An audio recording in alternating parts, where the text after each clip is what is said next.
tuan, insya-Allah dia tak akan khianat, dia tak akan rasuah, dia tak akan riba, dia tak akan mengkhianati rumah tangga, dia tak akan curang, dia tak akan maksiat, sebab dia tahu dia akan mati bila-bila masa. Ini formula untuk tinggalkan segala penyakit-penyakit dalam diri. Ini yang kena insomnia, yang kena anxiety, yang kena gangguan jin, pergi berubat dengan pakai itu pakai ini, sebenarnya ubat dia ingat mati je tuan-tuan. Sebab gangster yang paling besar di sisi Allah malaikat maut lah. Syaitan, jin, ifrit pun berterabur lagi nampak malaikat maut ni. Dia gangster paling besar tuan-tuan. Kita mau kenal Allah punya gangster, malaikat maut tuan-tuan, malaikat Israel.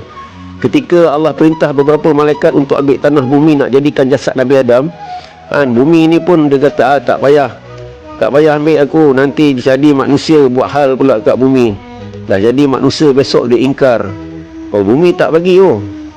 Maka Allah hantar malaikat maut. Israel, kau pergi minta bumi tanah sekian-sekian, aku nak buat jasad Adam. Bila bumi tanya kau siapa, aku Israel. Menggeletar bumi dengar nama Israel tuan-tuan. Ambil, silakan. Ni, jadi Nabi kata orang yang bijak dia sentiasa bersahabat dengan malaikat Israel. Kita tak sedar malaikat Israel ni sehari datang jumpa kita 70 kali. Malaikat maut ni datang ziarah kita sehari 70 kali. Kalau sehari 24 jam, berapa minit sekali dia datang ziarah kita. So sahabat yakin benda ni, itulah bodyguard mereka. Orang nak hantar santau sihir, jin setan semua, nampak malaikat maut hantar kepala kita, berterabur lagi.